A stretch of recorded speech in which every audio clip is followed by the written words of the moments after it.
Mas dadali ang proseso, ito ang paniniwala ni Pangulong Ferdinand R. Marcos Jr. kung direktang sasagutin ni Vice President Sara Duterte sa impeachment court ang mga alegasyon laban sa kanya.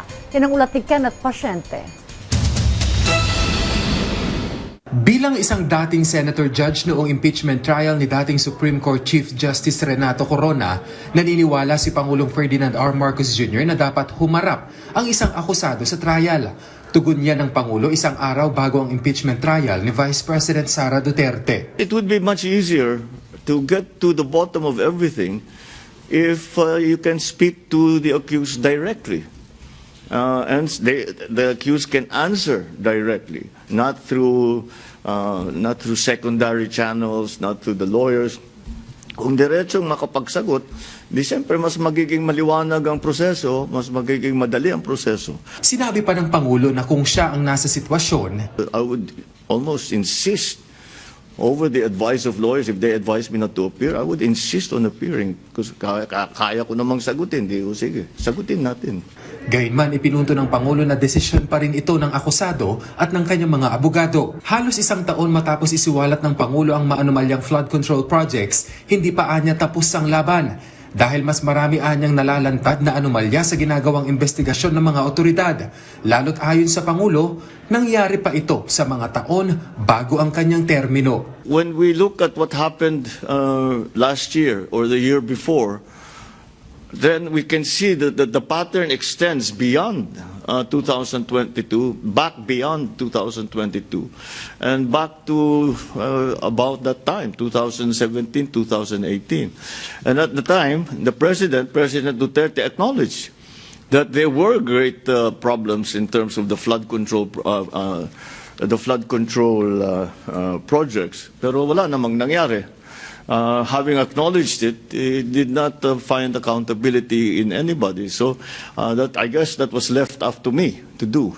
And so we are still doing it. We're still working on it. As I said, the more we look, the more we investigate, the more we find. Sabi pa niya, masyado nang malalim ang naging korupsyon kaya hindi na lang sistema ang dapat baguhin. Kasi ang sinabi ko, mahiya naman kayo. Pag tinanong mo sa akin, nahiya ba sila? Yung iba, hindi. Akala nila, karapatan nila yung gagawin na ganun eh. Wala kami ginagawang mali. Ganyan talaga patakbo rito. And that's the hardest part to change. That's the hardest part to change. The culture of within government, where to take they put all kinds of nice words, rebate, kickback yan. Wala nang ibang sa tunay na salita, kickback yan. Wala rin anyang selective justice sa pagsasampa ng kaso sa mga sangkot sa korupsyon at sinusunod lamang ang mga lumalabas na ebidensya. May hirit din ang Pangulo sa mga nagsasabing siya umano ang nasa likod ng katiwalian sa mga proyekto kontra baha. I'm the one who exposed all of this. And I'm the only one that has started to do anything about this. Bakit? Ang mga nakaramba na Pangulo, may nakita ba kayong ginawang ganon? Meron ba silang kinulong? Meron ba silang finish na account?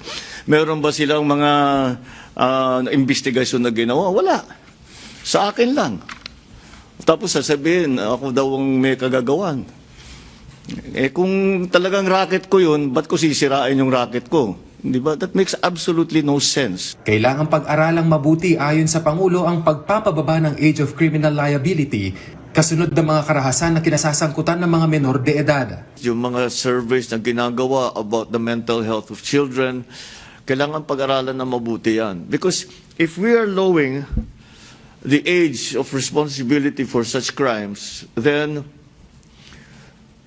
it would imply that children have changed from before.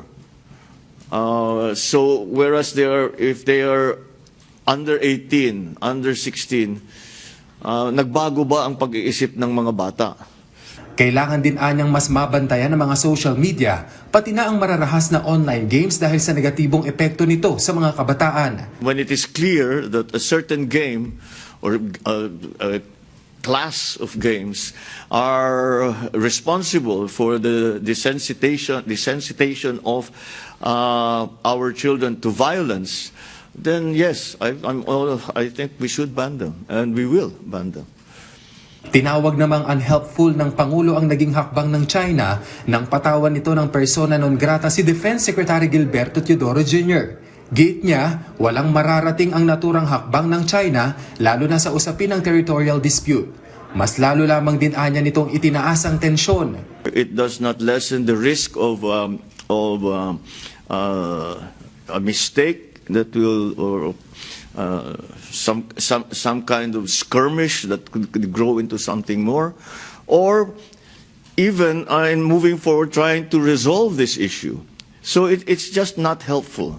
And I guess, of course, it's China's prerogative to do whatever it is they please, but in the larger scheme of things, in my view, it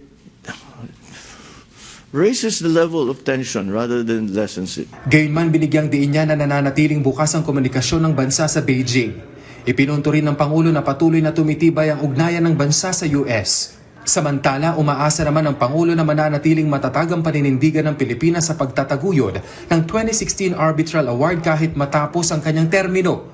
Punto niya, isa itong napakahalagang usapin para sa bansa dahil nakasalalay rito ang pagtatanggol sa territorial integrity at paggamit ng Pilipinas sa mga karapatan sa teritoryo nito. I think the rightness in our positioning, in terms of the way we position the Philippines in our foreign policy vis-a-vis the arbitral award, is validated by countries like Canada who support it and see it as simply a enforcement of international law and the defense of our territorial integrity and the exercise of our sovereign rights within our sovereign territories. Kenneth Pasyente para sa Bayan.